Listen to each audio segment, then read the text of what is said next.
Hi, everybody. Welcome back to another episode of VFX and Chill. I'm Seth Worley, and with me, as always, is my buddy Daniel Hashimoto, who might be frozen. Hashi, you there, bud? Yes, I am, Seth. I'm very happy to be here. And Michael, how are you, buddy? I'm doing well, and I'm not frozen. I'm so glad. Well, while we wait the poor guy, it's just like, what could have crashed his computer? Player Hashi has been eliminated. Oh no, he's back. Come back, Just Hash. the voice, though. Player Hashi's been eliminated. It's excellent. That is excellent. How did this happen? I was attempting something robust on the computer right as the show started. Do you need to restart? No, I think I'm good now, but not visually. I think that I'm probably video source 2. I'm looking at. Oh, there you are. There you are now. We did it. We did it, everyone. Well, thank you for tuning in. This was our show. Very on theme. This week we are talking about a little show called Squid Game. And we are excited to be talking about the show. I know that season 2 has been out for a little while now. Season 1's been out for even longer. But someone here. Yeah, we'll attempt. I'm sure that some of the clips we have will have maybe spoilery stuff. Maybe some spoilers. But we should also set up. Yeah, a couple things. One, there will be probably some spoilers. 2, there's a chance there might be some slightly more violent material than you're used to, so we'll go ahead and give you this disclaimer.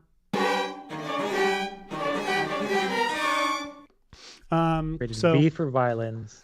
So if you are, sensitive to that stuff, or you're underage, get out of here, or stick around. Absolutely. If you're watching on one of the channels like Action Movie Kids and from a younger audience, definitely heed this warning. And also, we actually have an official channel where there's a bigger group chat and everything like that. And it would be lovely if y'all would come over here. It's right there on your screen. If you were seeing some of these VFX and Chill channel. If you're seeing some of those chat comments popping up and you're like, I don't see that in my chat, that's why. We're pulling chats from various channels, like this one here from Sarah Martinez. Hello, Sarah. Don't wave, Hashi. You'll freeze again. But hi, Sarah. Hi. And we've got Diego watching from Brazil. Brazil. Excellent. Of course, folks in California who are glad the fires are mostly contained. Yes, we hope everyone is safe. That's it. We hope everyone's safe. That's it. Speaking of safe, unlike the contestants in Squid Games, nailed it. See, that was better. That was better than what I just did. I like that you did it. We've got some behind the scenes stuff. We've got some behind the scenes stuff to look through from the show. You want to just dive right into it, guys? I think that we should. Let's dive headfirst into the Squid Game. Into Squid Game. So first off, nothing was real. No, a lot was real. So this is by the way, this is a VFX reel from season 1 from the VFX house Gulliver, and it's on YouTube. It's where we stole it from. First off, it's stunning work. I did not have a clue that wall was fake when I watched the show. Look at that. I thought, they had someone painted the wall. No, they didn't. It was freaking blue screen the whole time. Yeah. It's great. Amazing. And then, not a clue. And then that's something we could do on the show today. Like, we really could just try and find a plate, like a city street. It may not be blue screen, but we could find a city street and roto what we want to keep, and then take another stock photo of some other scenery and paint that to a wall. That's one thing we can do.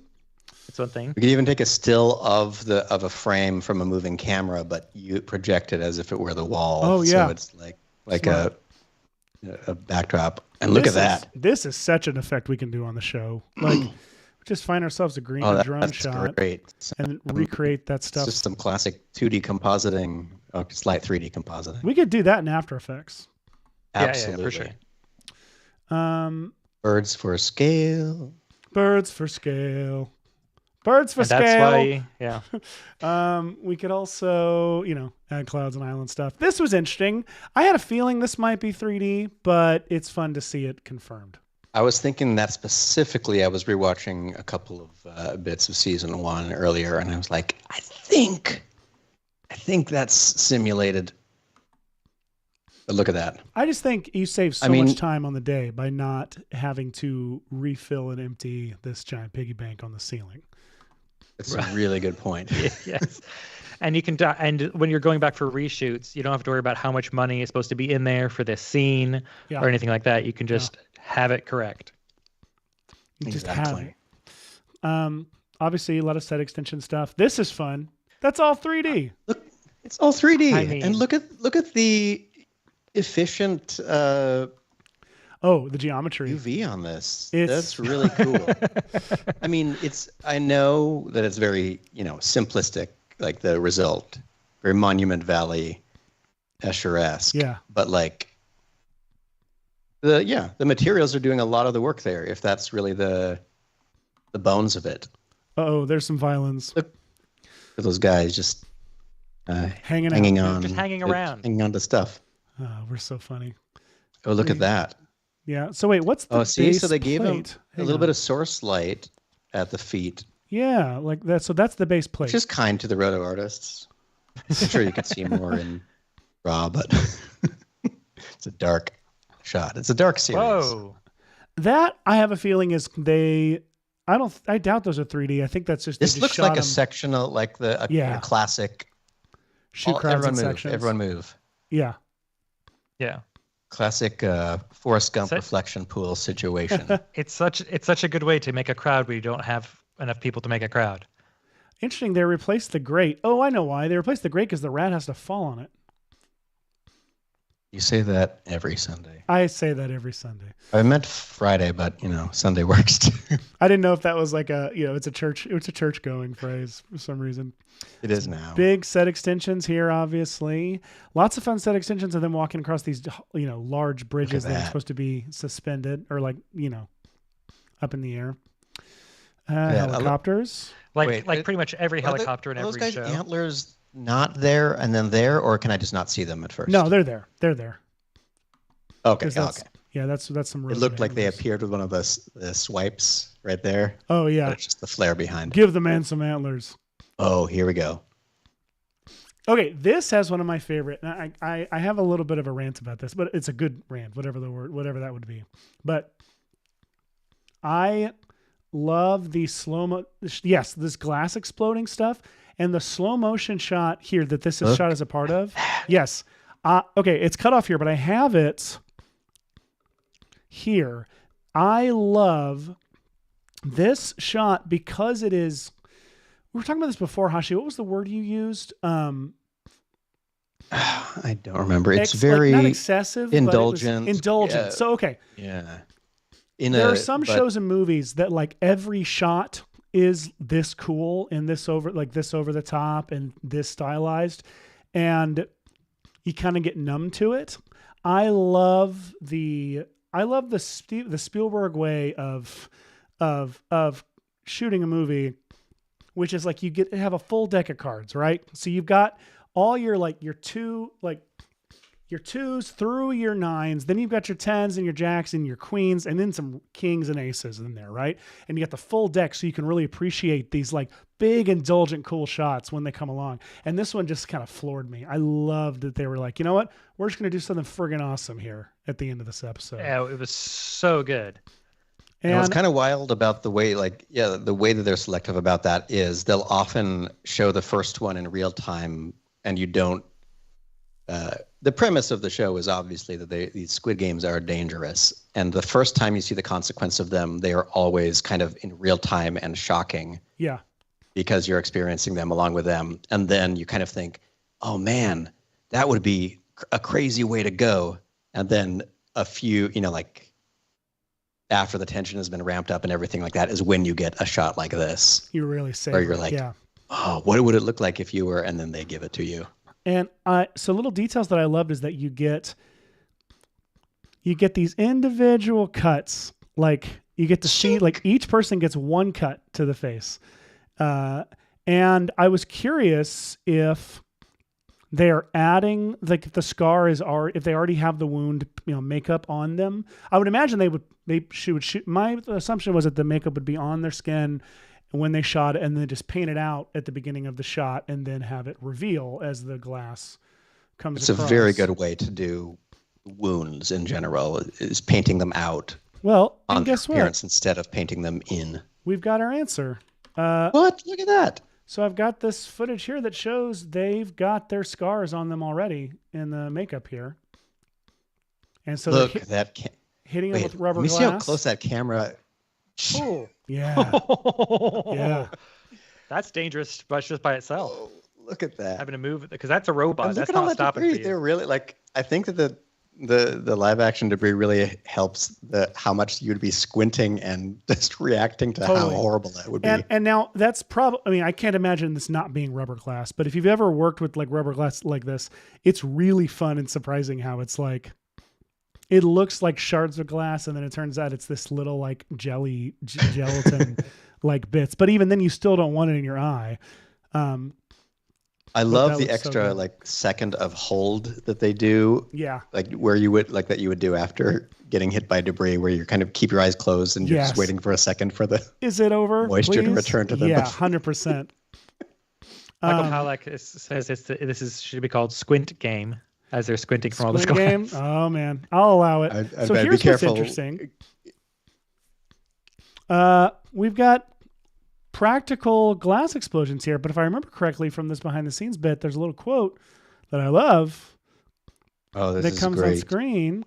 A lot of people thought that CG can never be better than the real shot, but actually for this sequence, CG turned out to be even better than the real shot. Sometimes CGI what a is useful for telling your story. A great point. That's why we love CGI. CG의 컴퓨터 그래픽 애니메이션. Thanks, guys. So, this shot also, by the way, I really think we could pull off or try to pull. Now, I'm not saying we can pull off something of this quality, but we can try to, mimic this shot with either with stock footage or an iPhone or something. And then there's a version where we can do it in After Effects, and there's a version where we can do it using Cinema. Oh yeah. I'm not saying we're going to do all this stuff. I'm saying this is some of the stuff we could do today. No, I love it. And yeah, and people in the comments, the fun of the live show is if you see something that is especially cool that you're curious how to do, feel free to put it in as a suggestion. It could change the whole course of the show. Please Nicola is asking, is this all Cinema 4D and After Effects, or there's Nuke and other sim software involved? We today are going to use all Cinema 4D and After Effects. For this show, I'm sure they used all the things for the actual movie. We don't have confirmation what they actually used on the show. Probably lots of things. The only thing we have confirmation that they used, that I have confirmation, is the actor Lee Jung-jae, which, just to brag a little bit, I just shot something with in South Korea last week. That's why I was not on the show. I was with my friend Adam Lissagor, Sandwich Video. We were shooting a very fun thing with JJ Lee, who was absolutely wonderful to work with and just as funny and kind and cool as you would expect him to be watching the show. Anyway, now that I'm done name dropping. Amazing. Watch your feet. Names are dropping. What do we want to do? Hashi, you have a very cool thing that you were playing with. Do you want to show that to us now, or do you want to save that? Let me wait on it for just a second. I think that we should start with something else and then work our way up to it. But I'll share my screen again, which might go to the wrong feed. I don't remember. Let's see. You don't need to cut to it. I just want to make sure that it's reconnected to the thing after my I see it crashing out. Yay! I saw it. All right, great. Excellent. So, I have not downloaded anything to work with yet, and because I have no idea what I want to do on the show. Nice. Nick Smith is asking, What's if it's like the Korean version of Severance, I would say no. It is more like it's darker than Severance and more graphic. About Seth's thing. Like by the way, my commercial. Seth's thing. Yeah. Oh, your commercial, yes. I can't say anything about it. I'm sorry, I can't talk about it. But I can say I worked with Lee Jung Jae. That's all I can say. Let's see what I'm trying to decide if I want to do that the drone shot with the trap doors opening, or if I want to do like a wall shot, like a. What do you want to do, Hash? I'll take what you don't want to do. Oh man, well, I'm kind of curious to do that glass shot, and the dumb thing about it is I saw it and was like, could you do this in just After Effects? Because we've played a little bit with. You 100% could, because we've got stock footage and particular and shatter, and the trick is finding the right plate for it, right? That's right. Let's see. Now, did you have it isolated, or you just happened upon it when you were which the moving around in there? The happen upon what? The glass that bridge shot. I don't know if we have it isolated to be able to take a look at it. Oh, interesting. I've got. Let me see. Oh, you just want the actual final shot? Just to watch it one more time to remind myself what it looked like. So it looked a little something like this. In fact, let me turn up the exposure a bit, because this is like a darker.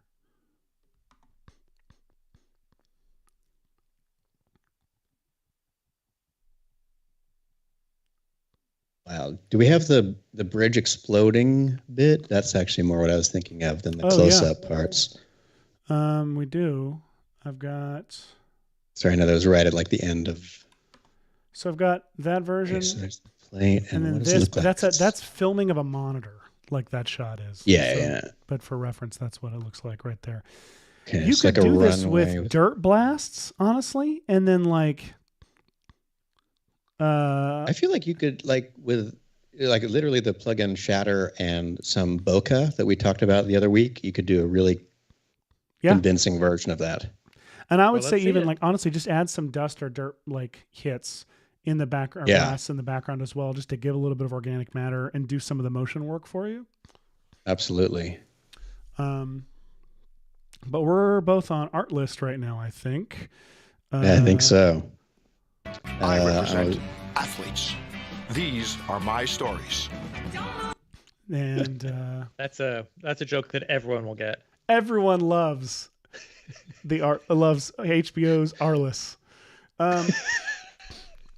Let's see. Now I'm using the website, but I am too. I don't have the extension. Well, I have the extension installed in Premiere, but not in After Effects. Is it for clever. After Effects? I don't think it is. But there's a very cool extension from Artlist now that lets you search through. I know music and sound effects, maybe even stock footage in Premiere, and just drag it to your project. It's very cool.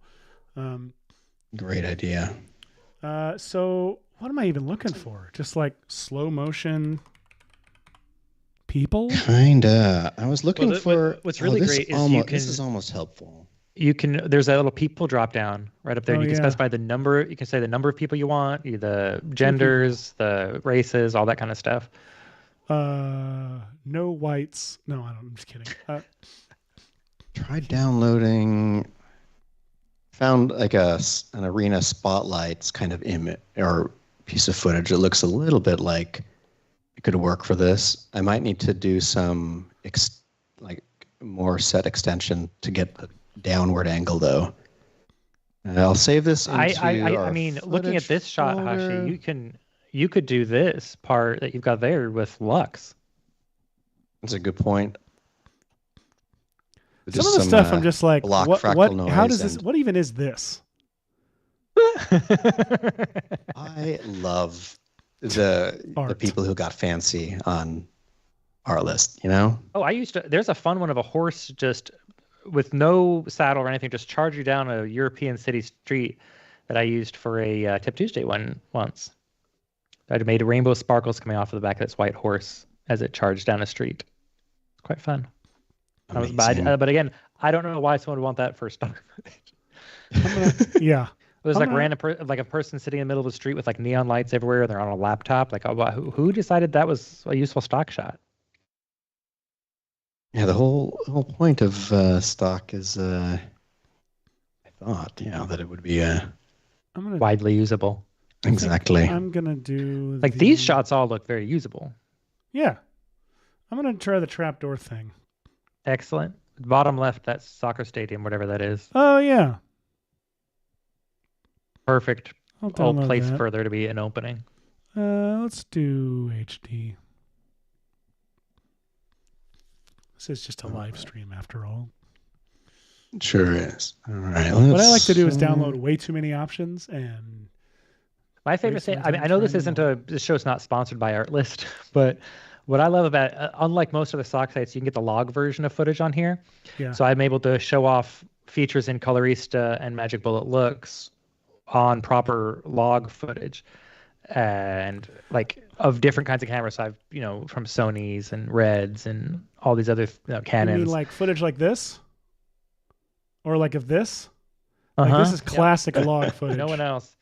No one else has footage of logs like Artlist. Incredible. I love Artlist resources. Hashi, how you doing over there? Doing all right. Okay, check this out. I think there was so it requires some paint out, but oh, you could make that all okay. Yep. That reminds me you can make that all glass. Setting. Yeah. So I'm going to try that.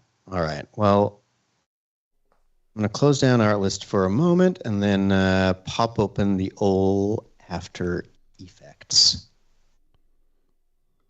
Part of me thinks that you could do the entire thing in After Effects, but that might be ridiculous. Like no imagery, just all fractal noise, planes, and lux, and a bunch of other junk. But I think that I'll get... it'll be too wild. All right, let's start a new project. I'm going to save this one as... save as... in my own little folder, show... _ oral one. Okay. Is Motion Array the same company as Artlist? Can't be. Someone in the chat thinks they are. I thought they were competing. It can't be. It couldn't be. No, because with Motion Array, you can make your footage do that and that and that. That's. I think of that ad every time. All right. So, which, by the way, thing that I was is a killer ad. About like very, very cool ad, by the way. Oh, it's such a good ad. Yeah. It's just that we've seen it so many times. Yeah. Whoops. It's like that. It's like that Emmanuel Colombo piece with the swimming guy. Like, it's a good piece, but we saw it so much on YouTube back in the day. Or it's also like Muzzy, the remarkable new video language program for children by the British Broadcasting Corporation. With this unique video series, children learn a second language with incredible ease. 4 delightful videos quickly become their favorite TV shows. Teaching children, I lost that part. This me bagage to me, this me la vie. Sorry, I had to do it all. I have never seen that one. You've never seen Muzzy? All right. Nope. Well, get ready to Muzzy and chill. No, focus. I don't know what's happening here. Focus. I will not focus. Just one little experiment, which was I wanted to see if I created a solid and a camera and then added the shatter effect. It's the built-in After Effects one. We're going to go up to shape and select. We can't see your screen yet, Hashi. Hang on. No, we can't. Hashi, we can't hear you. But yes, that is French. Those children are speaking. I know those children aren't French. Children aren't French. They're American, and they've acquired their amazing new language skills from Muzzy, the remarkable new video language program for children that teaches children a second. Broadcasting Corporation. With this unique BBC language course, children learn a second language with incredible ease. 4 delightful videos quickly. Come on, if you don't know this, you didn't have a television growing up. I did not. My goodness. Haha, I did. Accurate. All right, Hashi. Sorry. All right. So all I've done is I've applied the shatter effect to this white solid. I changed the pattern to glass, and right now it's in the wireframes and forces preview, but I'm going to switch it over to rendered. And then you have control over these things called forces that have a radius on them. So I've adjusted the radius to be a little bit smaller. So if, for example, I press play, boom, busts out that little piece. Now, what I'm realizing, and this is one of the things I wanted to test actually, was shatter is rendering, but only within its own solid. But if I move my 3D camera and tell the plugin to use the comp camera, it actually, look at that. It actually is reacting to the camera, which is ridiculous. Yeah. The only thing I'm unsure about is I don't know if you can rotate the initial plane. Like you don't really, I mean, this is a very, like, you know, mathematically written program. So I'm going to, actually, I'll leave shatter there, but I'm going to change the comp dimensions to match, whoops, my comp size, and then say OK. So now I still have a camera control that does this. And it feels... Now, if you wanted to make shatter be that same shape, you would probably need to use a custom shatter map that has the glass shard pieces that you need and has a section marked do not shatter, which has, I think, I can't remember what color that is. Is that black on the shatter map? Is not shattered? I don't quite remember. I don't like using custom shatter maps for how much they slow down everything. So I'm going to just use the standard glass that came with it. I'm going to go to shape, extrusion depth, and change that to like 0.05, maybe even less, 0.03. There we go. Now we're getting some kind of like little pieces like that. Right now the gravity's inclination is down, but I've rotated my camera at 90 degrees in case you didn't see me do that. So look, it's falling off to the side there. So what I can do is if I say maybe positive 90, let's see if positive 90, does that fall? Nope, that's falling that direction. Gravity inclination. This is going to be a little bit confusing to me because the camera is rotated and physics are weird. Okay, so let's try negative 90, and the gravity inclination is, nope, 0. Okay, right now it's coming toward camera. Okay. Why can't I think about this? Negative 90. Okay, so the direction right now, that means up or down, or I mean left or right. And forward and back, apparently. And the inclination, if I increase that, okay, so I want it down. No, maybe down. Let's see. June. Yeah, downward. Okay, check that out. So now I can go to force 1, which is a position, and remember that it's rendering in 3D, but it's not an actual 3D layer. So my control point for the shatter force is this little dot right here, I think, or maybe this one. Yeah, this one. So if I move this to the left, I think it'll come toward camera. If I move it toward the right, it'll be away from camera. So I'll start it far away from camera.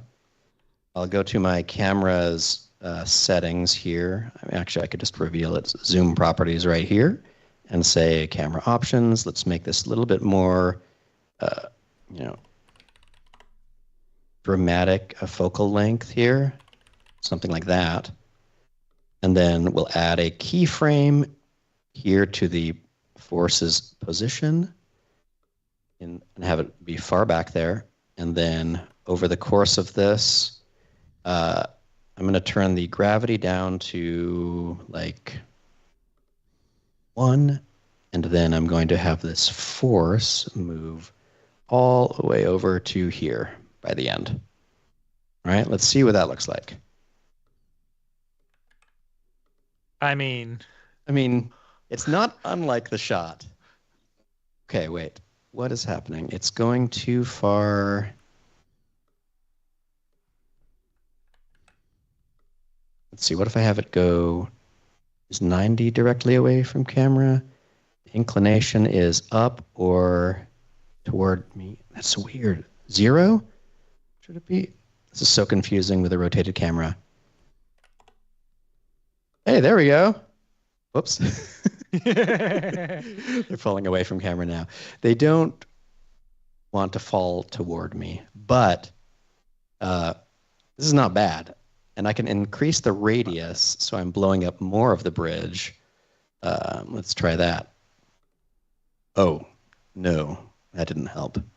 One of the things you can do with the your force object is decide how deep it is.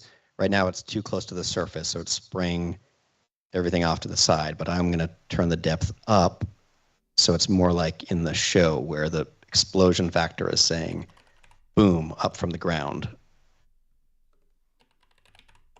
And one really cool thing about this is Shatter has the option under the render settings right here. You can either render all of this right now, or you can render the layer, which is basically what your layer is, or you can render the pieces only. So if I render the pieces only, and I tell them, let's say on the lighting, we'll have it be a distant source, and on the material, we're going to say there's going to be more specular reflection on it, and turn down the diffuse on it so it's more of a gray color. And then I can move the lighting to, this is really just like super simple lighting setup. There we go. Down to something like this. And now look at that. That's pretty good.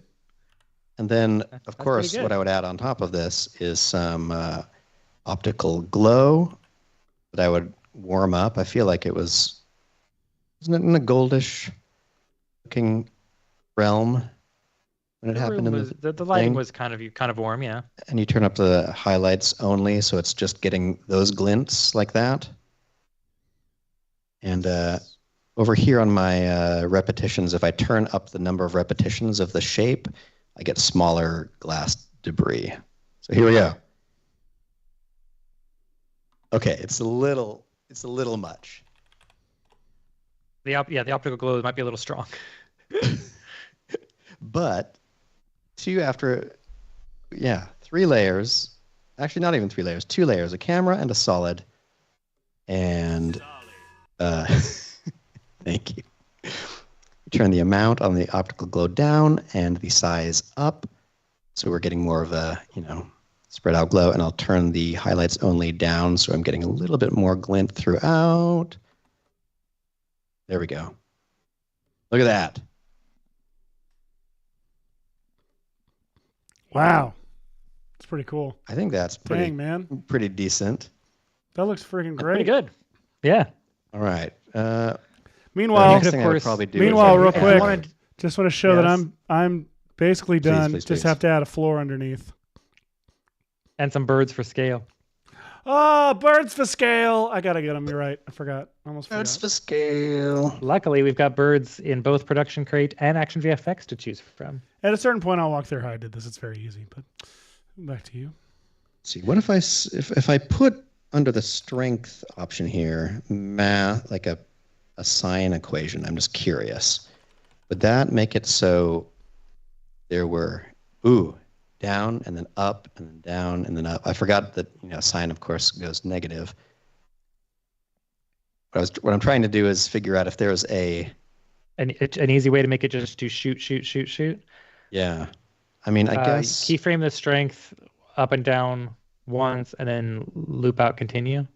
Yeah, or loop out, repeat. Way to do that. I mean, while you're working on that, Lisa Fairy's saying her computer can't handle particles well at After Effects, but does well in Cinema 4D, which is weird. Well, it depends on what you're using for particles in Cinema 4D. The shatter tool is the shatter tool is very, very old.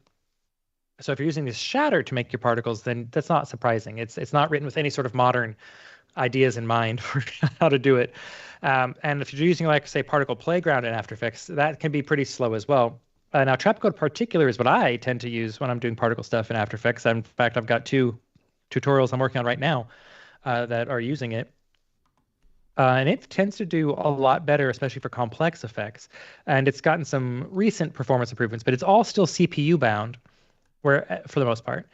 Whereas the simulation of particles in Cinema 4D using the new particle systems is simulating entirely on the GPU, which can do certain things ridiculously fast. And they figured out a way to have it do particle math on the GPU instead of just making graphics happen. Particle math. So you end up with simulations, like all the cinema simulations, Cinema 4D, the cloth dynamics, the rope dynamics, the rigid body dynamics, the soft body dynamics, all of those things. All of those things are on the GPU now.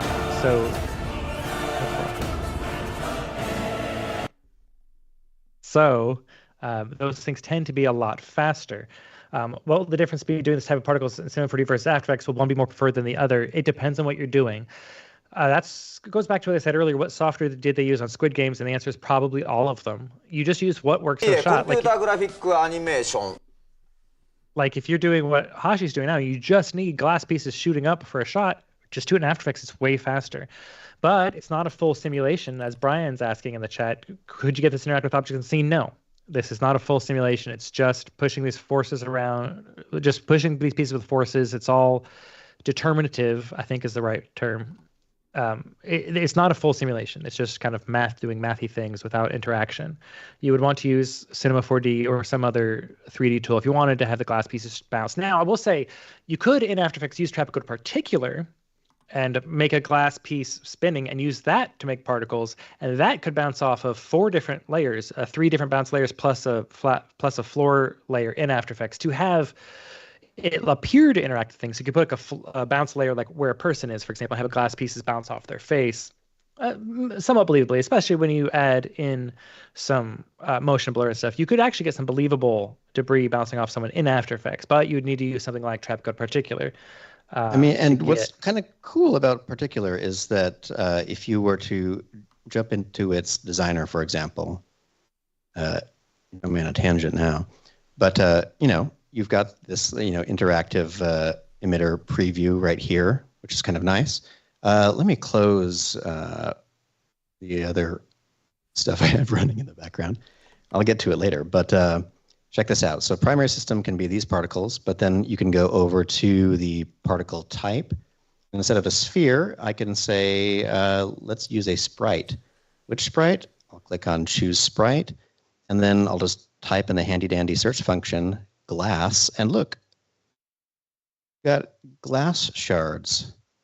And right here, this is a glass bits thing. These are other glass bits. And here's another, I guess this is a spinning shard. But what's cool about these is depending on what sampling you use, I'm going to grab this one because it looks like it's got a lot of, high energy randomness to it. And look at that. I've got these. If I turn up the size right here, I'll do some random size there. And instead of, see how they're flickering like that? If I go back to the particle type for the time sampling, I'm going to say random still frame. And now I have these kind of glass things going like that. I can go to their rotation and I can say orient a little bit toward the motion and have some random rotation. And your random speed that you're rotating can be something like this.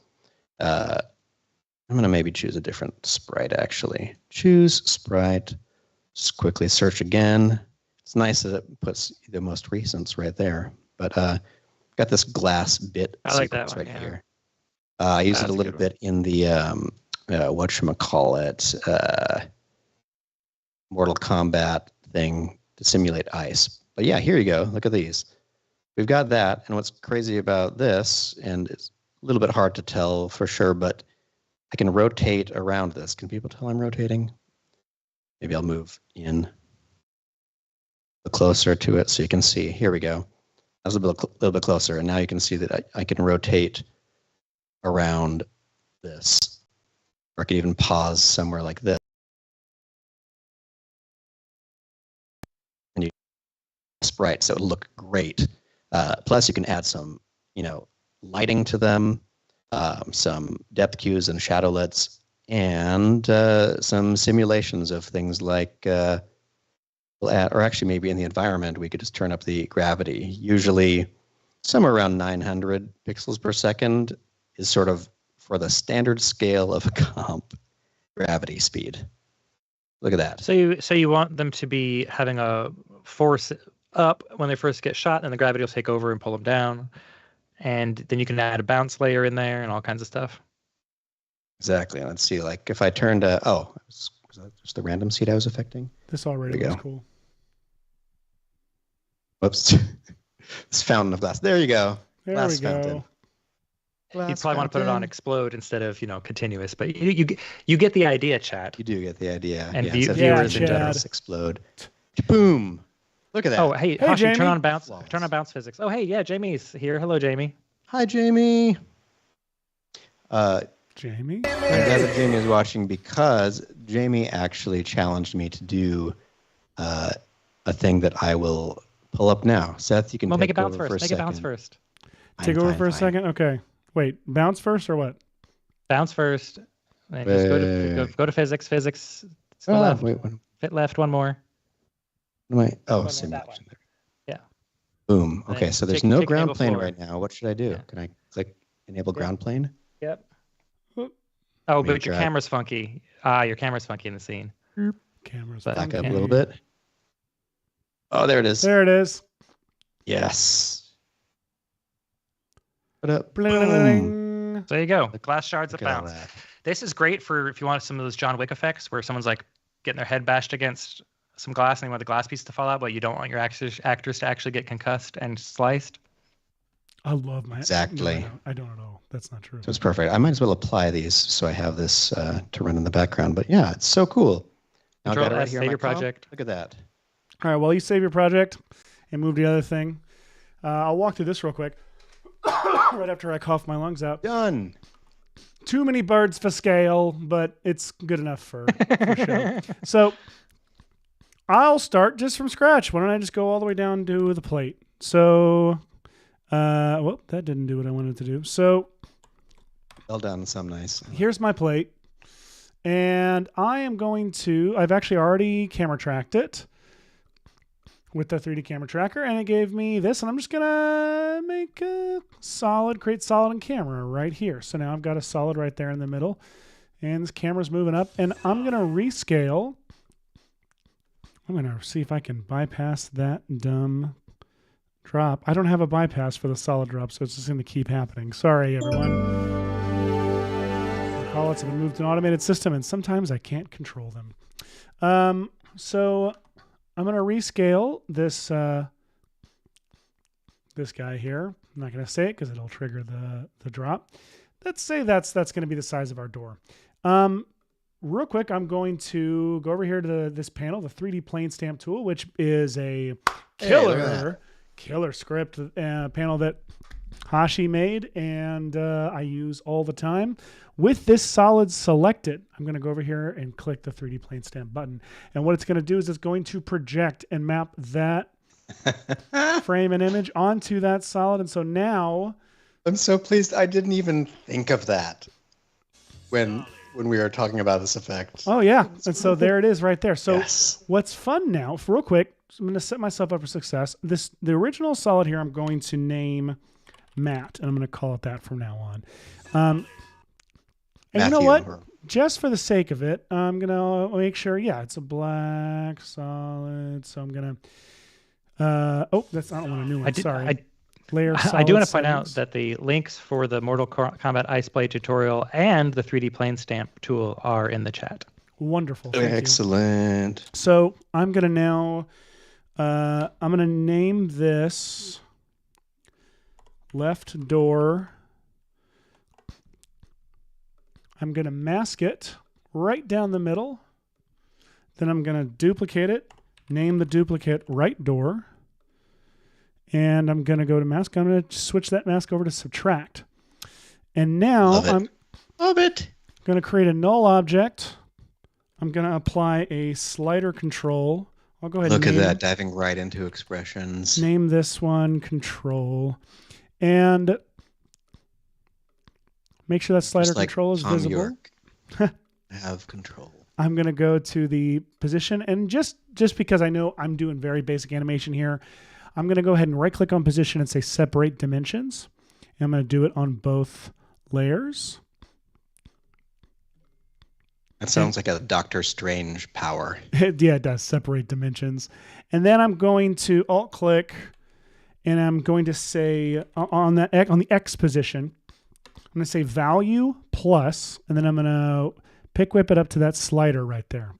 Then I'm going to select all, copy, and on the left door, I'm going to right click and paste it, but I'm going to change the plus to a minus. So now the value of the X position is going to be whatever the value that's currently entered there is, plus whatever this slider value is on the right door, and minus whatever the slider is on the left door. And now if I move that slider, you'll see they're moving. Now, something interesting happens is that matte kind of drops right in front.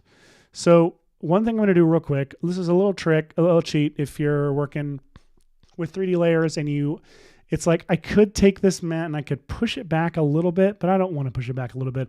You can just create an adjustment layer and put it between the layers you want to be always appear on top and above, and make sure it's below the layers you always want to be on top and above the layer you want to always be on the bottom. I love it. I always think of it as a physical pane of glass. Absolutely like the Disney down shooter. Every time I think of it like that. 100%. So now if I mess with a slider, they open. Now, one thing. Oh man, if you had done it vertically, then you could have this thing talking. Sing. I absolutely could. Now, I also am going to select both of them, and I'm going to pick whip the track mats down to the matte layer, but I'm going to turn the matte layer back on because it automatically turns off. So now as the doors open, oh, look at that. They're sliding underneath and revealing y'all underneath. Remember like 4 years ago when they introduced that feature, and like where you used to have multiple copies of your matte layer? Yeah, you did. And Amazing. It had to be above it. Like it had to be above and below, and now you can just pick one. Anyway, that's the basics of this effect. Now I can go in and obviously I want to see the layer underneath there. I would want to do some shadows and stuff. Also the birds, by the way, the birds for scale or from Footage Crate. It's called Sparse Flock, and I drop them in here, and I'm actually just they come in as black birds. I'm going to invert them just to be these white birds. I'm going to scale them down, and I'm going to do a very subtle animation of their position from the middle over to the right over here. And now that vaguely resembles scared the of that big shot. Door opening. Oh, I didn't animate the door opening. That's right. You got to do that. So slider 0 and all the way up here to Yes. And let's select them both. Do a keyframe assistant, easy ease. F9. My favorite raptor. Wow. And there we go. Look at that. Alduri Magoob is asking, yes. Can we watch this live show later? While we are streaming to a bunch of different channels, the lives of this one will stay up on, not all of them, I don't think, but they'll definitely stay up on the VFX and Chill YouTube channel. So if you're wanting... Maybe it's both. So... Maybe both happening at the same time. You got to give it the whole time. I knew he was going to say it again, but then I thought maybe he was. Anyway, the point is, if you want to be sure to see this replays of this show and a bunch of other shows where Hashi, who's done all the Action Movie Kid stuff, is talking about his things, come on over to youtube.com/@VFXandChill. It's also where the majority of the chat is happening on this show. It is. You could come here. Yeah, Alduri, you could come join us right there. Speaking of which, I saw a Lisa's question asking from Lisa earlier too. Yes, I just popped. Well, is this the question? Is this the question you're asking about expressions? Yes. So I'm trying to think of which episodes do. We do love our After Effects expressions here. Yeah, we love them a lot. I feel like, how deep do we get into them during the show? A lot of the time, Seth and I will spend the week writing absurd, bizarre expressions. For example, that on the screen right now is Whirly Scripts, a whole panel of scripts that run behind the scenes in After Effects for Seth. We've written a few scripts that do things like that, and I feel like we've had a few very expression linking kind of episodes. I know that the Loki episode with the time spaghettification stuff. Oh yeah. Had some really neat expressions. Oh, yes. That link for that is in the chat. So after this episode's done, oh wait, I still have that. Go check out the Loki episode here. They added some really clever stuffed expressions to make the people all warp around and get stretched. It was a nice effect. I wonder if I still. And have also that. in Cinema 4D, we like using espresso nodes to link things together. I think our best episode for that is probably the Lose by Maxon Talking Raptor episode. I can't remember what the final title of it was, but it's one of our special edition videos, so you should check that out. Special edition. There we go. There it is. So if you're interested, I can show you what I'm up to over here. The link for that is also in the chat, by the way. Excellent. Look at that. We're such a resource. Hey, Phil. Hang on, I'm trying to see if I still have. Oh, I don't have that. Hang on, For new viewers to our show, this is our personification of the content-aware Phil in Photoshop and After Effects. This is. Oh, okay. Now, I think I still have. I think it was called Smearmonger. I'm sorry, we were talking about it, and now I want to try it. Okay, so I believe I have to duplicate. Okay, calm down. To duplicate and do it on top of the top layer. Yes, and so now I can select the from point of the smear, the 2 point. So gross. And now it's like smearing between the two. Yeah, it still works. I love it. Like it's such a. And here's all the expressions. Look at that. Look at those expressions. Yeah, I very enjoy fun them. stuff. I really should make this like available to other people. It's wild. Anyway, all right. Where were we? Hashi, we were. Yeah, I'm happy to show what I'm working on over here. So this is all thanks to Jamie, my child, who said, you know what you should do? Like the players on the game, are a little bit like pawns. And so I modeled this and textured it up earlier this morning for a very specific purpose. I'm very curious how you modeled like this. First of all, cute. sometimes it's I'll give this away. People can have this. That looks like who's the shiny like a limousine guy? What is that guy's name? I don't know this person. So yeah, one of the fun things you could do is use our unified simulation engine with things like this, where you can assign the plane to be a collider and the player to be an object, and you can press play. There you go. Oliver Tree. And he looks like what Oliver I kind of Tree. liked about this design was it's designed so we could try doing a handful of things. Like if I wanted to, if this plane were larger, I could stick this player into a cloner, move the tag up to the cloner object like that, and then do stuff like, let's move the cloner up high just so we have something. By the way, this is what he looks like to me. Oh, yes, it does. That's perfect. Whoopsie, they were through the floor. Here we go. So there you go. So they're pretty, bottom heavy, so they'll sort of stand up.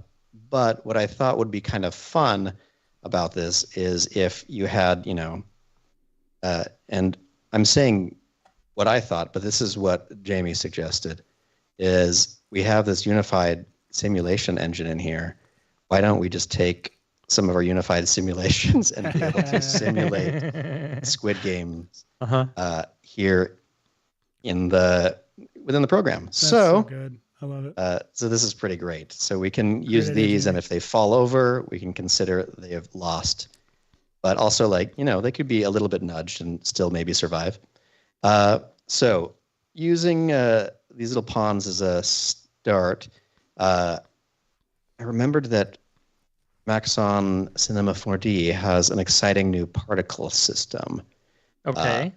Which over here, I've designed a very, very complex 3D landscape consisting of this one plane and another wall over here. And then I have this character. I don't know if this doll has an official name other than Squid Game doll.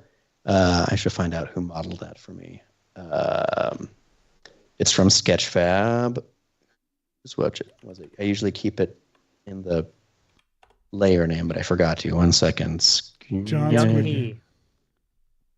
Young He is the motion sensing animatronic doll. That's the one.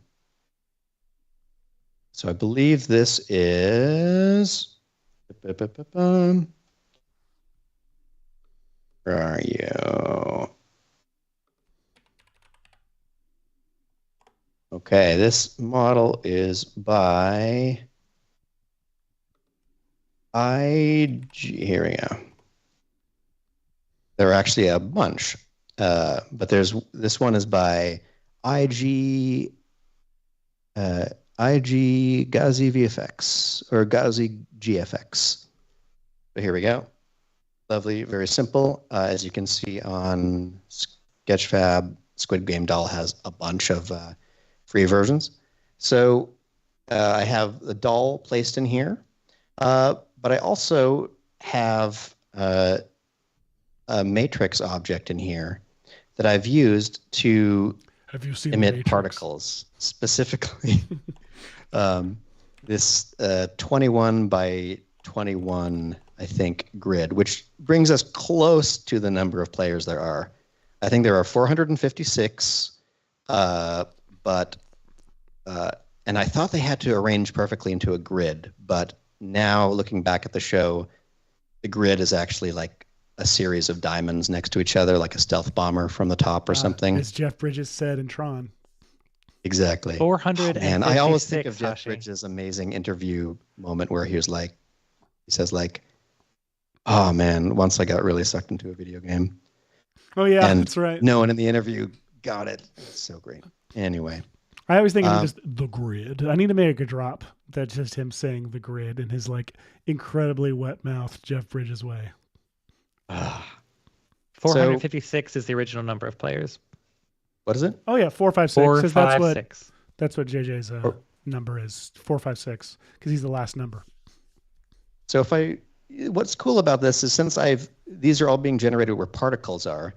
That's using a new particle system. You can have a mesh emitter and have it source a matrix of 21 by 21 in this case. And you can do things like add a wind force, and if I press play, the wind will blow them forward with some turbulence, which is kind of cool. So I thought that was kind of fun. But then I thought something that could be really even cooler is there are conditions for particles. So, for example, I can write a condition right here, and they're all available here in the simulation panel. You can go to emitters and different types, and then conditions and different types. And they're very, like if-then style. So I can say on the condition that their velocity or speed is greater than a certain value, kill them. And I decided to hook that up to a little espresso tag. So a couple other things happen at the same time. So I'll show this very quickly, but what happens is this is an espresso slider that just has the value, is it red light or green light? Can they go or not? And that controls how fast the wind is blowing, turns the doll to face them, and lastly, changes the condition of how fast, basically, and the condition is if they are moving faster than a certain amount, they are eliminated. So I also have all of those things dragged onto the interface right here.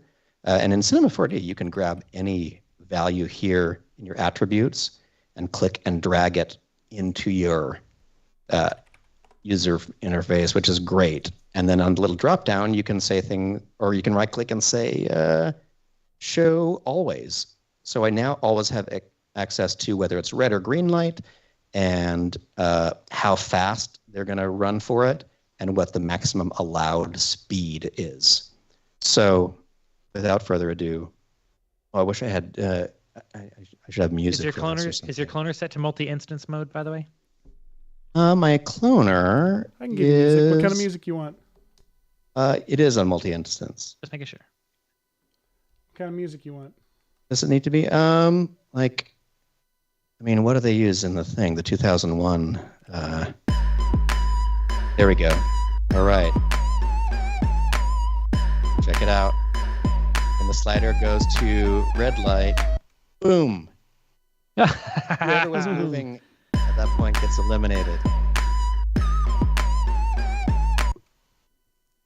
Ooh. That's so cool. This is completely simulated, which is really fun. Oh, okay, let's see who's going to make it past her. Oh, I love this. Some of them are going to. Boom. Oh, you're so close. Almost. Dang. Ooh, the tension. Oh, there we go. Some are making it. Ching. You may have noticed that anyone who made it past her is able to just chill here. And that is because of these little squares you can see next to her feet. They are a linear field saying, hey, once you're past this, the condition to kill you does not exist anymore. The condition to kill you. Oh, come on, let's see. Oh, and... So, check it out. Ah, crap, we ran out of scene time. But that was pretty great. I love that's cool. Yeah, so, that's cool. It's ridiculous. All, whatever driven, which is pretty fun. Yeah, I can find it. Try to frame it. More cinematic shot. Framing. There you go. Now, here was the thing that I didn't figure out just before the show.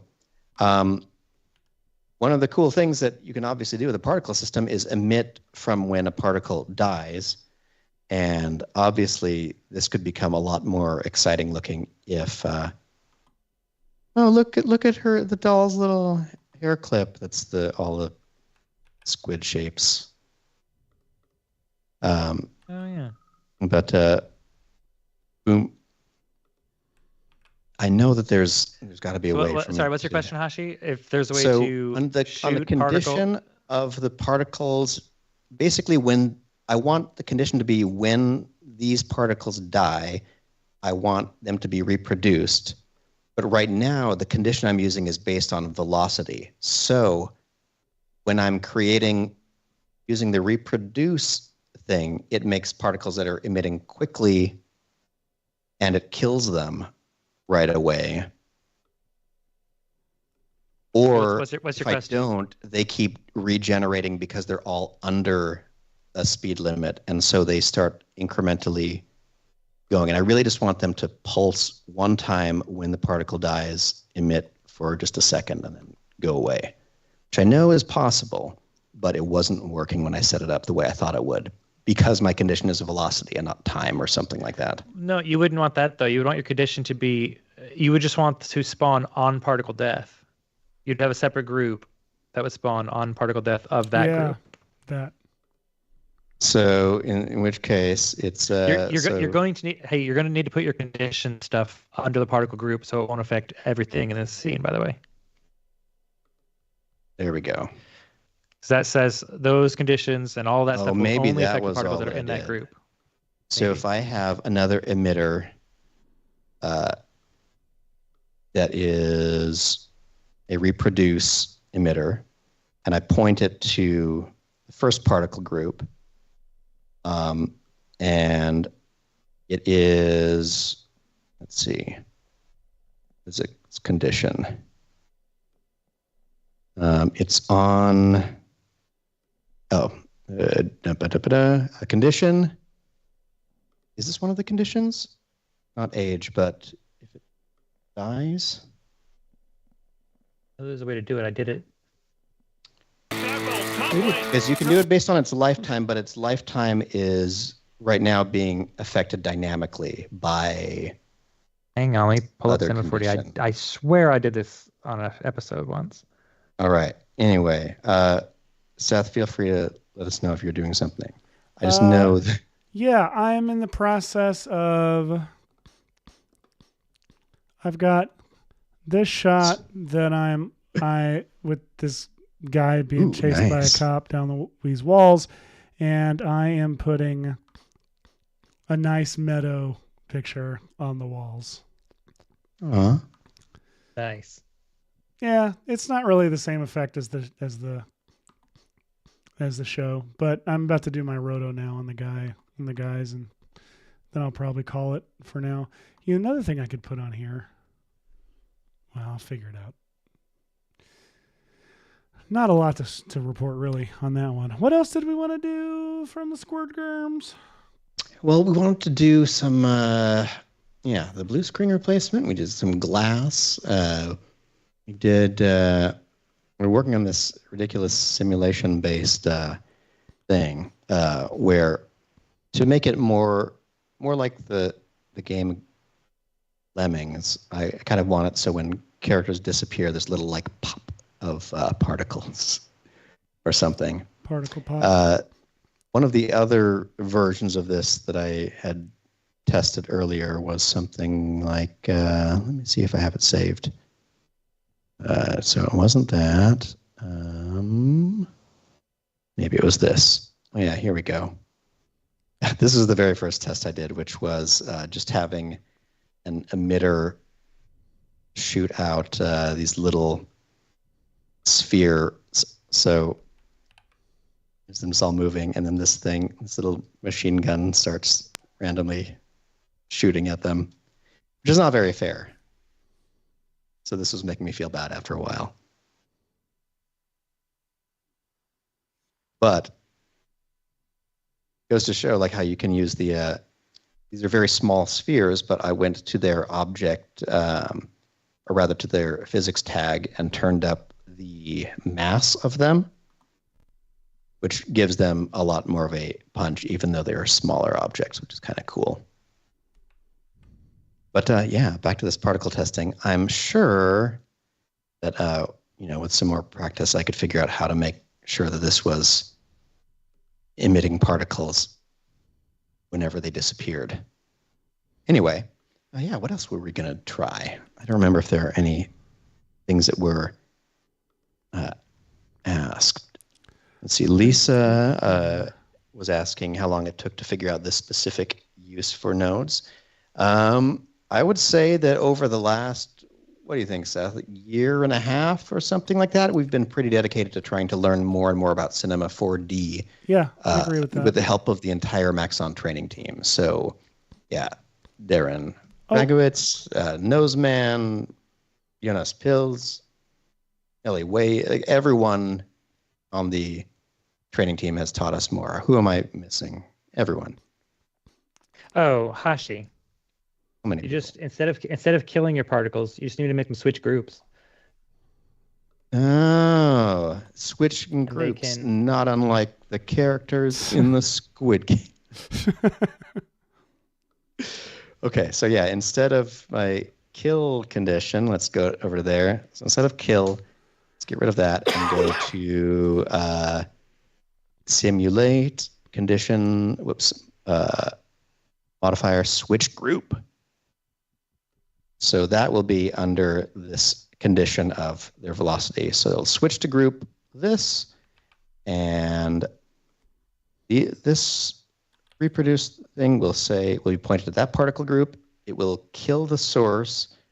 It'll emit a few particles with limited lifetime. Oops. No. I'm going to make them very short for a second. Let's see.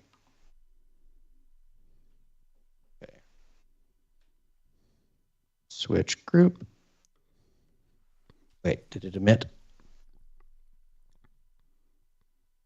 Oops. What is the... Let me get rid of that condition. Okay, I feel like we're hot on the trail of this. You made a reproduce emitter. Oh wait, did I switch group to this? I didn't switch it to this group yet. Switch group to group particle group 1. Okay, and now restart. Switch to the next group. Boom. Oh, there they are. Okay. See here earlier when I was setting the particle count up higher, it was definitely exponentially emitting from everything. Yeah, you have to kill the main particle and spawn the new ones at the same time. Boom. Oh, look, they're getting... whoa. That was interesting. They're getting Thanos. Oh, that's funny. Okay. Okay, wait. Why does my cloner at some point think that's a different particle group? Let's call this the... let's call it... And your reproduce should not be under the particle group, by the way. You should just be telling it to spawn into that group. Oh, got it. There you go. Why does it do that? Okay, reproduce. What is it inheriting? It's probably inheriting something. Okay, not continuous. Kill source per particle. There we go. And draw mode, dots, draw radius, create group, lifetime. I feel like it somehow is inheriting something. I think you've got too many particles showing up. Okay, let me go back to the first frame here. Okay. Now what have I done? Okay. Like it was working. It's just picking something up, and I can't see your screen well enough to see. I know. Let's see. Oh yeah, it's definitely not loving whatever I just did. So yeah, undo a couple of times. Excellent. All right. Seth, what else do we have? We were going to do... I don't even remember. That was most of what we were going to do. I mean, you did the freaking glass. Wild. Yeah, I've definitely probably crashed this thing by unplugging something.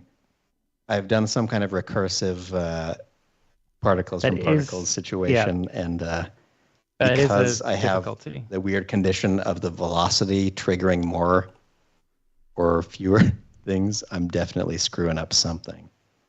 It's probably trying to go back to the start frame. Million particles. Same time. Let's see. All right. Close that. Close this. No, don't save that. Close. Oh, we did. Yeah. Close that. No, I think I've managed to improve, by the way, my shot over here. Ooh, all right. I would like to see that. Here it is. It's going to take a second to fully... In fact, let me go back to you. I'll come back to it. I'm going to let it render. All right. I'm just going to change my matrix size to 5x5 for a second. Press play. Okay. So yeah, I've done something that is... Let's see. My cloner here is pointed to just one particle group, I think. But the cloner is what's actually bringing those players into this world, as it were. So the cloner is cloning onto the particle group, right? Yeah, it's cloning onto just the first particle group. The clones, is it about an instance versus a multi or render instance? No.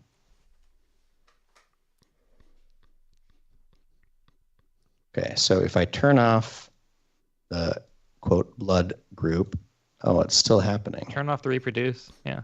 All right, here. So I think I've improved the shot a little bit. My God, you brought it full circle. It's only 2:15. I feel like an hour ago it was 2:00. This is amazing. And, we don't have to take up everybody's time in case we're at the end of our rope. I knew that there was some Squid Game related thing. Looking through, do we have any questions in the comments? Otherwise, ask us stuff. Yeah, if you've seen anything from the Squid Games series and you'd like us to talk about achieving that sort of visual effect, let us know, because we blew through this stuff faster than we planned to. So hop on up and into the chat and give us some suggestions of effects you'd like to see. Now, keep in mind, you cannot put links in YouTube chat unless you are a mod of the chat. So you can't link us to any references, but you can speak about them. Lisa, I am loving your interaction with the show. It's lovely. I love everyone's interaction with the show, but Lisa is a beam of positivity. Keeping the conversation going is delightful. Thank you very much. Nick Smith thought it was going to be Rick Astley under the field. No, Muzzy's the new Astley. See, now I'm a little bit curious if I could set up. Let me see. Let's add a, what are they called? A symmetry object here. I'm going to put this plane inside of that, and then let's see, it's going this direction. Okay.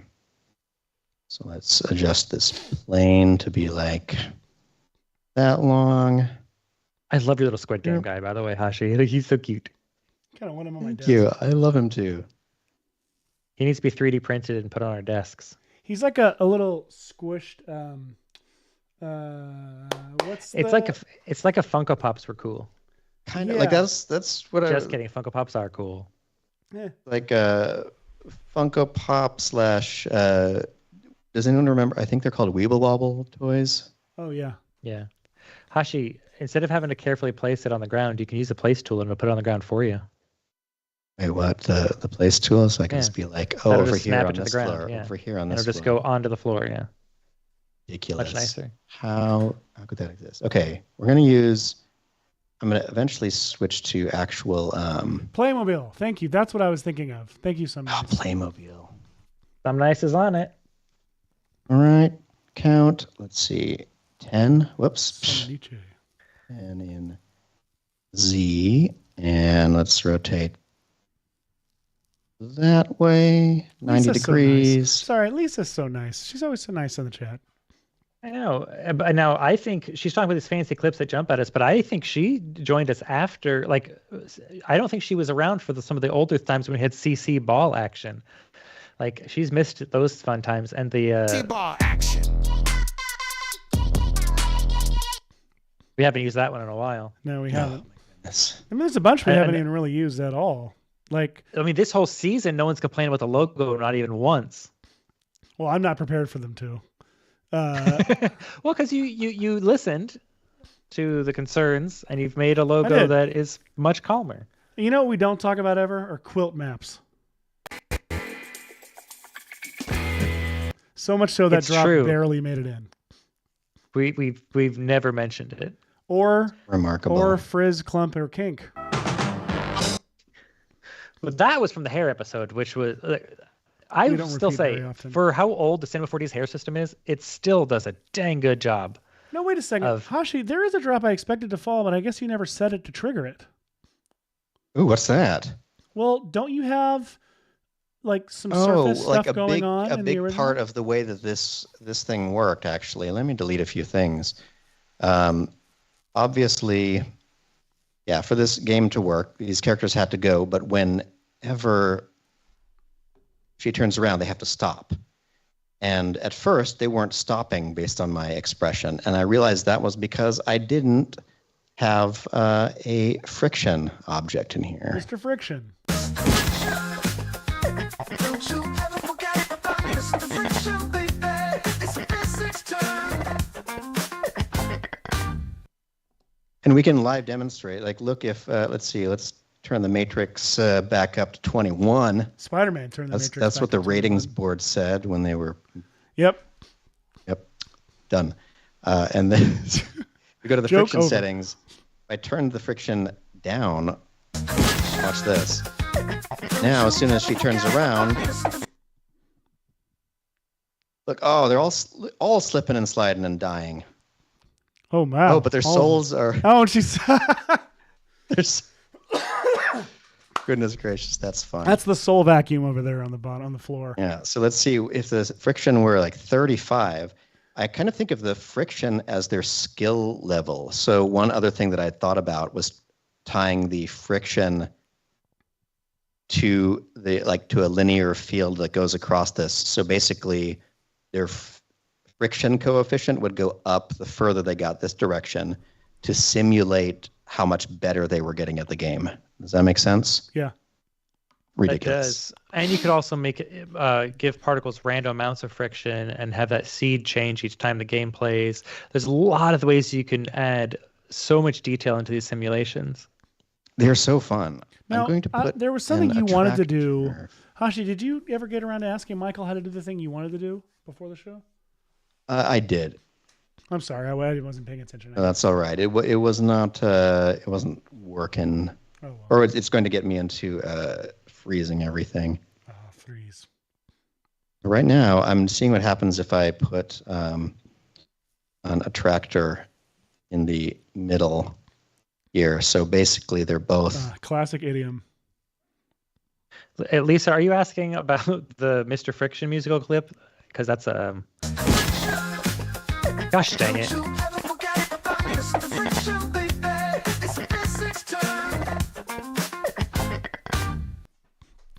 check that out. That's not me singing, but it is someone you know. So an attractor object, if you turn it to a negative value, watch this. If I press that, it's going to push them away from each other. See, this is what I'm used to. Oh, if they had a little bit more time here. Look. Oh, no.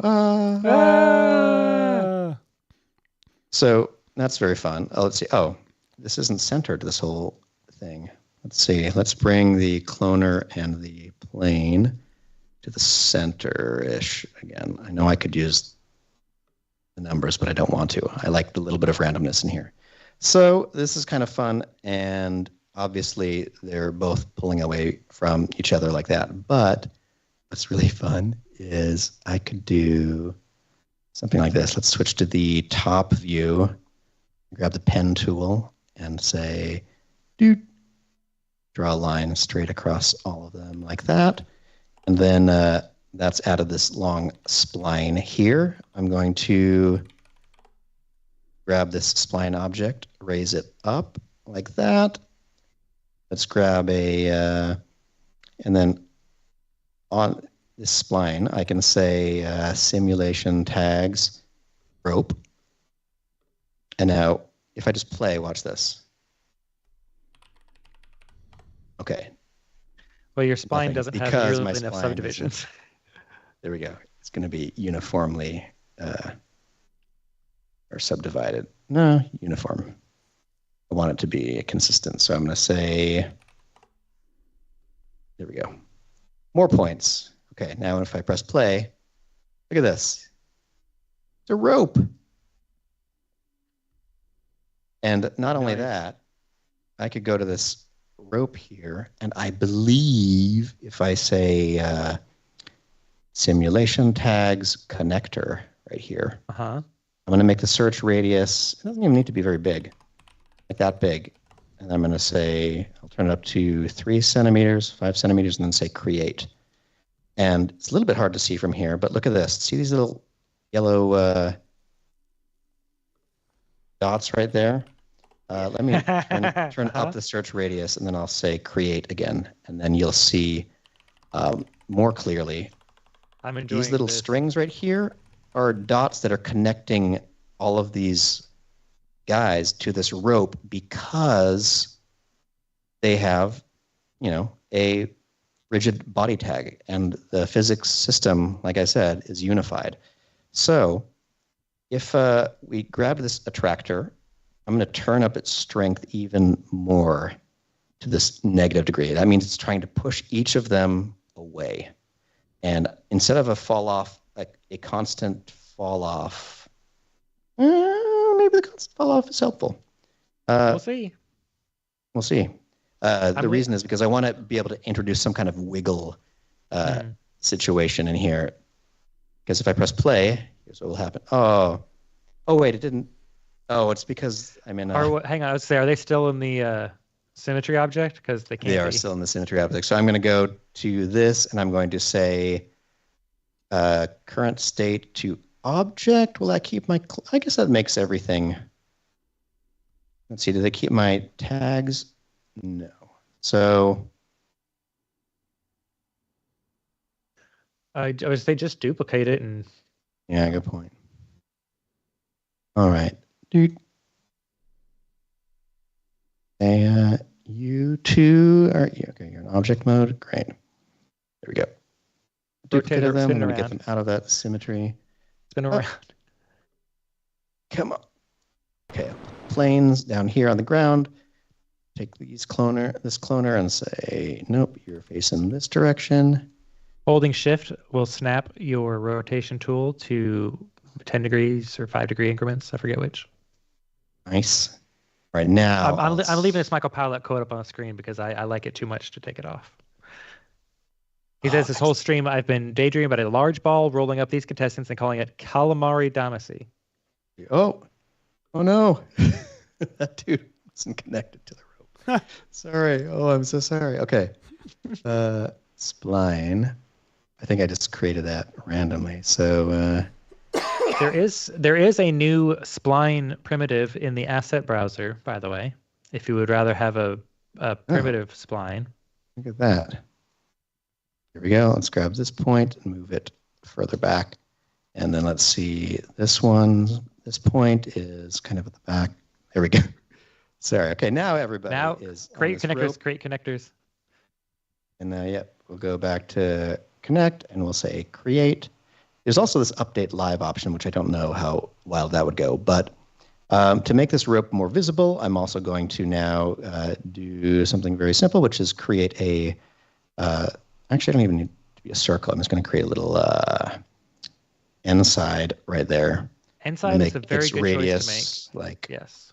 That's probably too small. Let's make the radius 3 centimeters.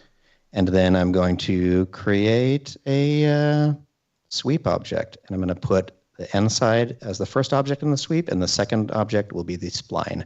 And now there's geometry being generated for this rope, as it were.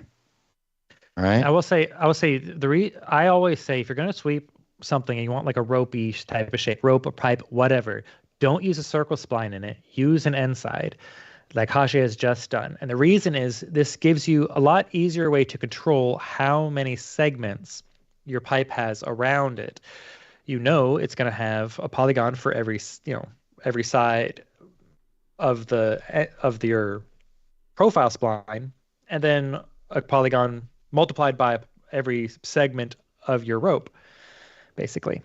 So this way you can have as much or as little detail as you need. Because when we're far away, we don't need to have jillions of polygons to make this rope look round. Fong shading will take care of it with a low side count like Hashi's got here. It just makes things move nice and fast. And yes, Lisa, us troubleshooting things live is a big part of why we do this show.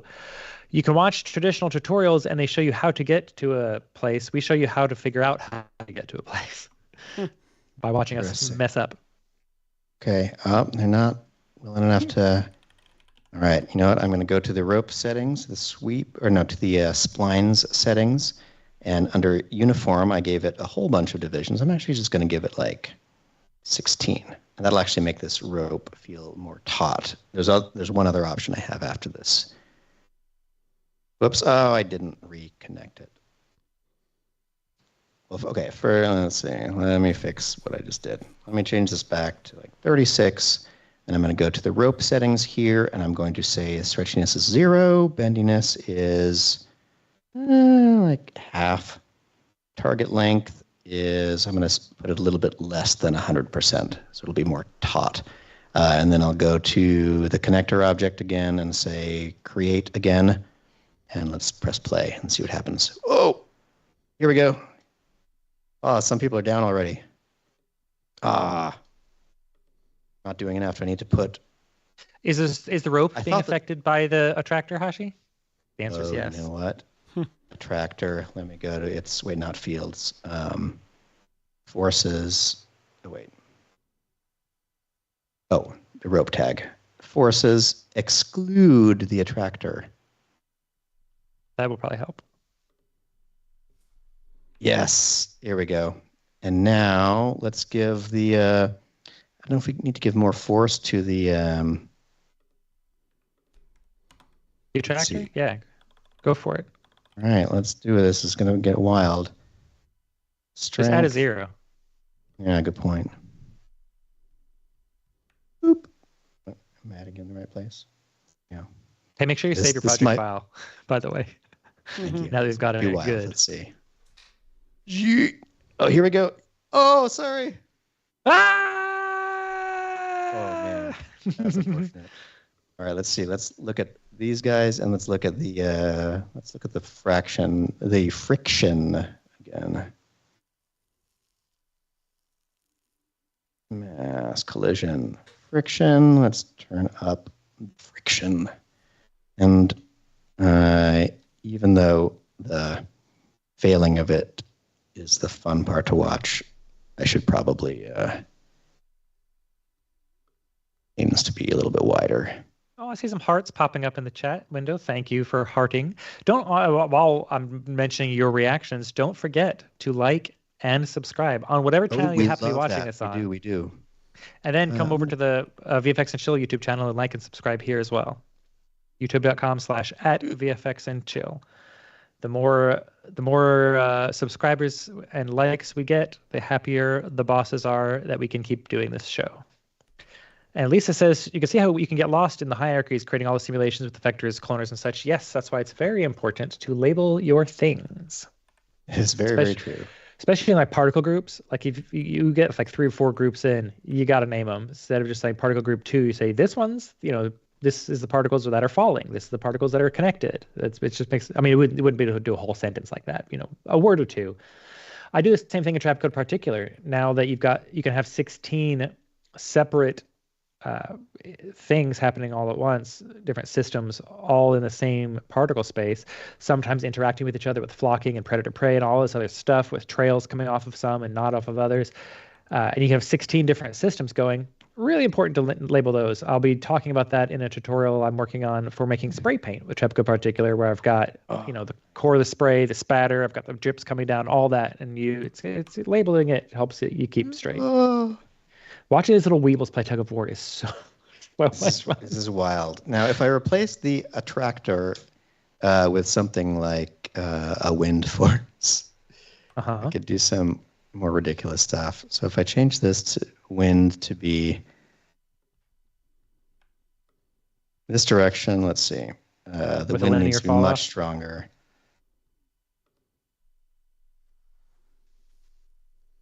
Much stronger. Like add 2 zeros.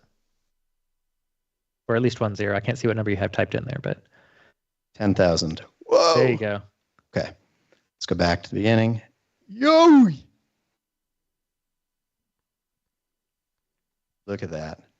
16, yes, Jamie. 16 different systems in Trap Code Particular can all be spewing out together, spewing out from each other. You can have a particle system whose particles are whole emitters for other systems, whose particles are whole emitters for other systems, and you can have some of them flocking and chasing other particles, killing them, and making more particles spit out from them. Like you can get crazy in Particular now. Okay, let's see. Here's what I need to do. The wind for, let's see, cloner 1, under its forces, I'm going to exclude this wind, and this is going to be so confusing. This one exclude the first wind, and then make sure the rope. Did you get the rope to exclude the wind? Oh, dang it! Be sure to get the rope. Don't get blown by the wind.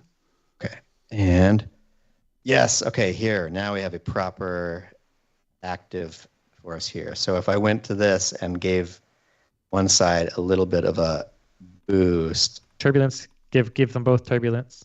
Yes. So that way it'll be stronger and weaker and stronger and weaker. And let me look at the friction again. Collision. Oh, yeah. I'm giving them way too much. Okay. Oh! That's so great. Oh, no. Oh, my gosh. This is so good. Fun. Okay. Look at this. This is ridiculous. Okay, I want to see if Angel L. Angel L is watching from Brazil, everybody.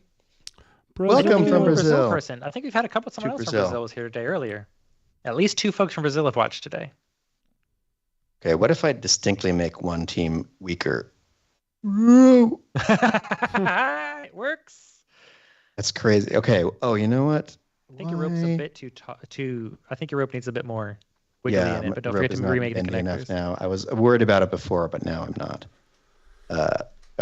Tag bendiness. Let's put 1 back up in it, and then we'll put the length back at 100%. Okay.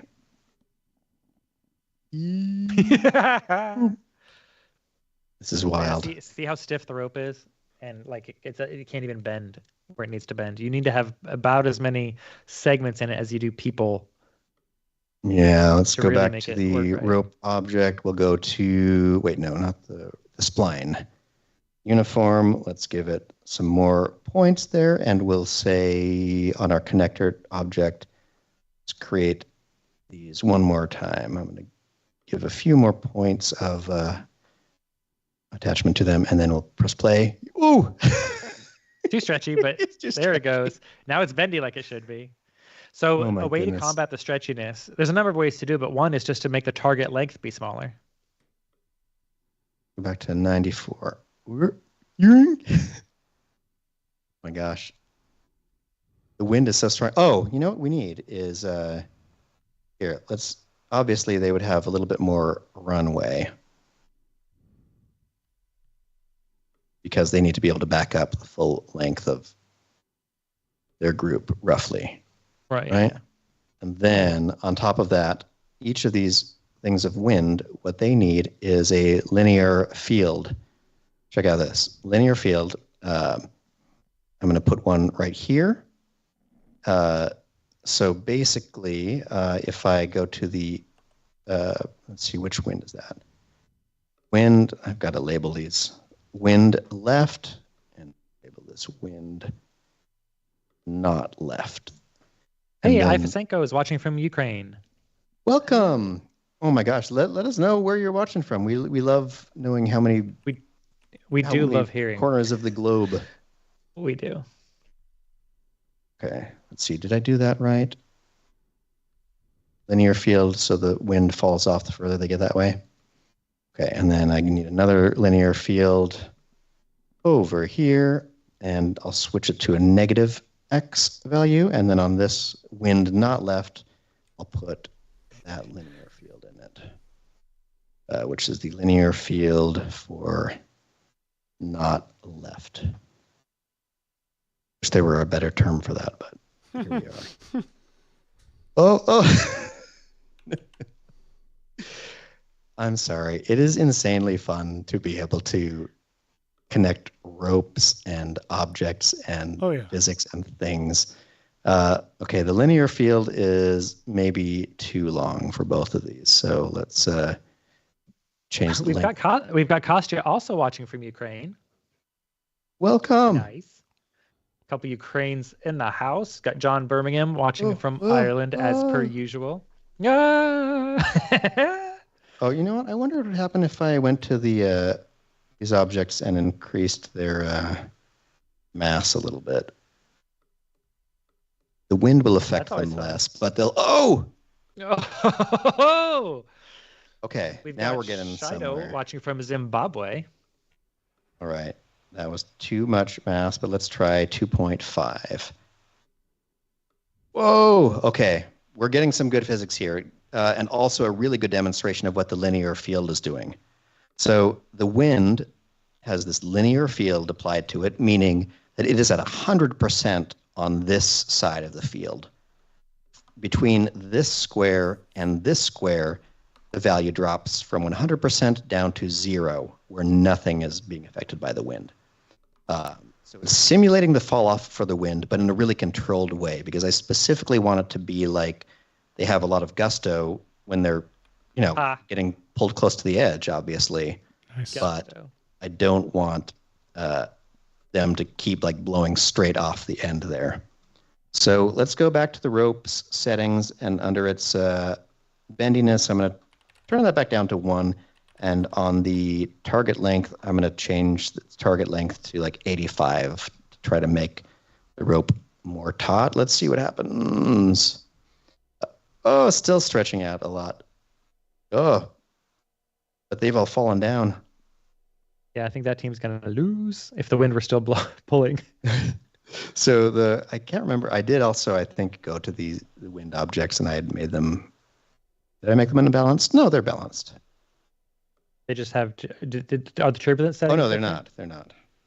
Frequency, turbulence settings makes one of those Wind different. speed. So one of them's pulling differently than the other. 10. I want to say hello to Lava Works from Argentina, and oh, welcome. And I'm so sorry if I'm about to pronounce the Whoa. name. Kagan from Turkey. Cajun Sefe. Welcome everybody. This is so fun. Well, we've got like one Seth, person don't let watching me, from hog the whole Seattle. stream too. I get carried away. That's my thing. This is carrying on the all of show. us away, though.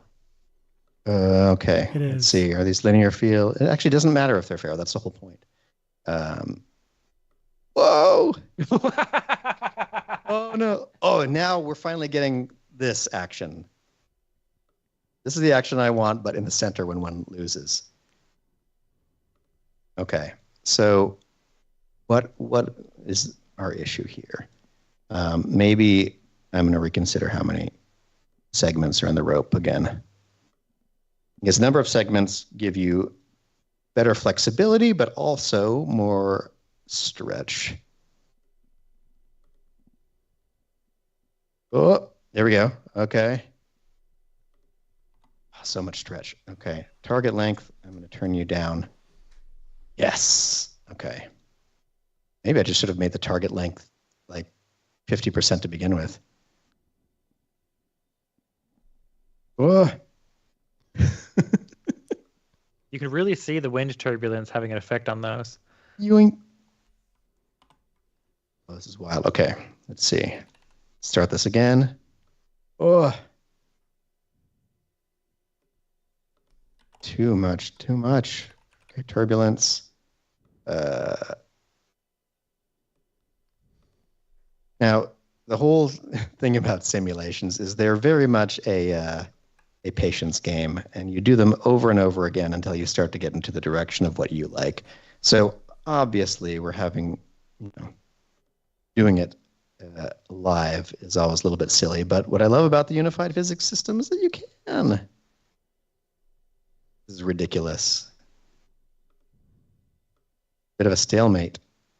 Wait, except they're going to lose their balance back there. Okay, this is all ridiculous. What am I doing? What are we doing here? What am I doing? Look, I mean, at least you're doing something relative to the theme. I'm working way too hard on a birds for scale drop. Goodness gracious, where'd you get? It looked like stock footage of Andy Samberg somehow. It definitely does. When you So, first got to the it. problem is the lockdown just ruined it for the first, you can't read it at the beginning. So I'm gonna have to find something else. This is a bad clip to use. Birds for I saw scale. Andy Samberg in a serious role in a World War II movie. I was very yeah. surprised to see him in it. Okay, Winslet's movie. How was that? It was fine. It was Yep. palatable. I know it's a very interesting story. It's a story of a female journalist who ended up on the front lines in World War II, where she was definitely not supposed to be back then.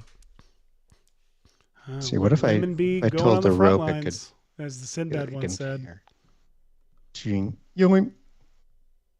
Yeah, that's the other fun thing you can do is I can say that it The rope tear can break. past a certain. Boing! Thanks. Oh, look at that. Jink. How is there no that's good funny. stock footage of Newsboys like the people, Like not old the band? timey newsboys. Yeah, Newsies. I'm about to pull a I freaking know. clip from Newsies. Classic. No, surely not. Surely it won't come to that. Fine life. Carrying the banner. Look at me. I'm the king of New York. That's the only one I remember. Ugh, I cannot get this. do every single thing that I want live in this exact moment. But, I did find this authentic clip of a guy writing the news. Ooh. That must be archival footage. Yes. That's Vintage writer. It's the whole it's a whole collection. Yeah. He's drinking. He's writing the end. He's writing everything is okay. Capitalism, it never goes wrong. Yeah. This is a news kid, but he's so sad. He's like, I'm in the depression. Oh, come on. You don't know you're in the depression. Wait, putting a backpack on him. Is he going to school? Oh, wait. News school? I think they just tagged it Newsies because of the outfit he's wearing. Kid, She's got a pretty modern hair there. They're trying to outdo that like Walt Whitman poem or whatever. Or who is that? Who's the short one by? The Walt Whitman poem. That's the full name. Oh no, footage of bad news. Oh, bad news. It's a picture of us. I can't wait, believe what? there's no kid delivering papers. Yeah. There is if you type news delivery teenager, you get like a Grubhub bag being handed. Like just say news delivery and then go under the people section and put teenager in there, not as a keyword but as a search result. And take the word teenager off. Bring me them teens. Take the word teenager off of the description. Okay. That gets you the Uber. If you're just joining us here on Artlist Live. There you go. Grubhub delivery kid with a bag. Oh. Okay. Paper, birds for scale. Holding up a birds for sale bag. This one right here. It just says, that's it. It's just going to say birds for scale. It's going to say, yeah. Yeah, Paperboy. Dead dove, but it'll have a price tag too. It's not on here. Golly. I can go to Unsplash. Well, and try. In case you're not all about the motion graphics, you now know a corner of the stock market that you could the stock market. Yes, the stock market. Wow, incredible. Good corner. Ridiculous. They have this, but they don't have a kid selling newspapers. That's horrifying. They have this guy. At least they have a guy in a Guy Fawkes mask burning the news. Goodness, I don't know what's even happening. Why don't we have any pictures of child labor? See this friggin' premium on iStock. They're slowly moving everything there. But that's what but that's a still image. It's not a video. I can make things happen. Cut to it's a still, and it's just like my mouth overlaid on it going, hey, birds for scale. Boyd's for scale. So much of it in paid stock. That's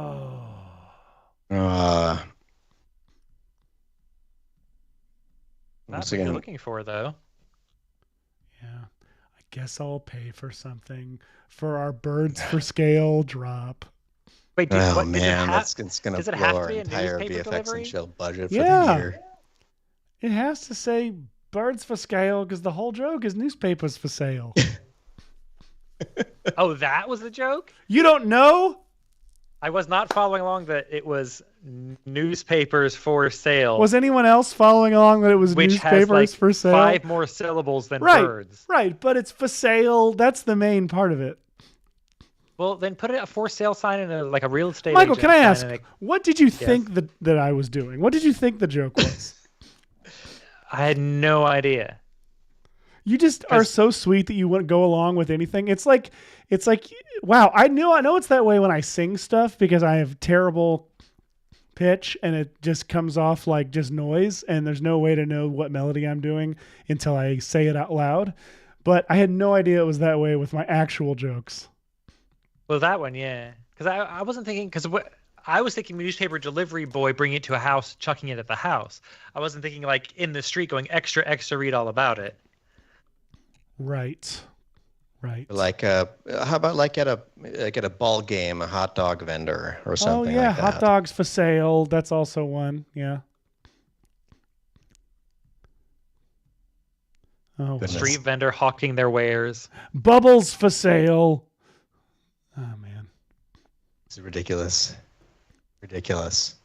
Anyway, I feel like hot dog salesman. Okay, I love that hot dog salesman got me this. No, look at his Sold. little face. I mean, if you wanted to sell hot dogs, you know what? Actually, no, I disagree. A lot of hot dogs here. Look at Go to that, hotdogs.com. No, we can't do that live. It'll get us canceled.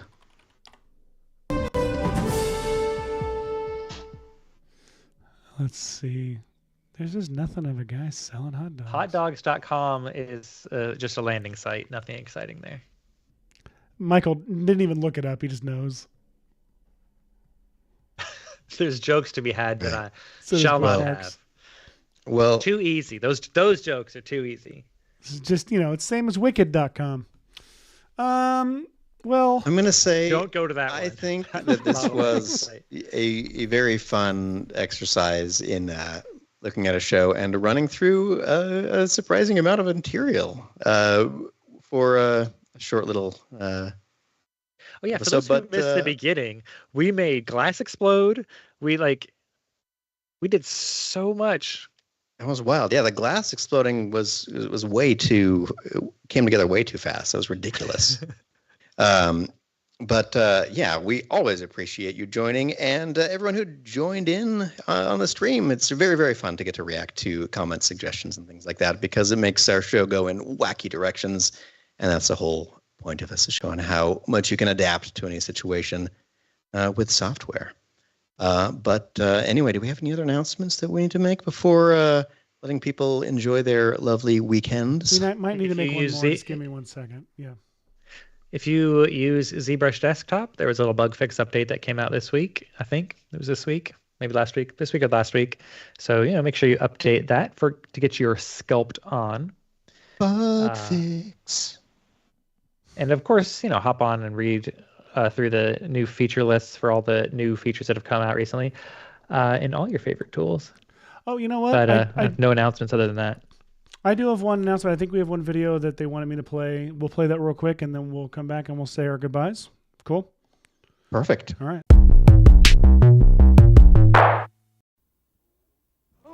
Bonjour, je suis le grand musicien. Je suis la jeune fille. Yes, that's French they're speaking. And no, these children aren't French. They're American. And they've acquired their amazing new language skills from Muzzy, the remarkable new video language program for children developed by the British Broadcasting Corporation. With this unique BBC language course, children learn a second language with incredible ease. 4 delightful videos quickly become their favorite TV show and teaches children the same way they learned English. Learning another language becomes fun. You'll be amazed when your children begin speaking and understanding their new language from the very first day through this unique method. Muzzy now comes with 4 videos, 2 audios, a script book, parent's guide, a new exciting CD-ROM, plus this free bonus with your paid order, a special vocabulary video that adds hundreds of new words. We'll charge your credit card $28.17 a month for 6 months plus a one-time shipping cost. That's a lot of money. Well, thank you, everybody. We'll see you next week on VFX and Chill. And I can't remember a line from Squid Game to end on, so goodbye.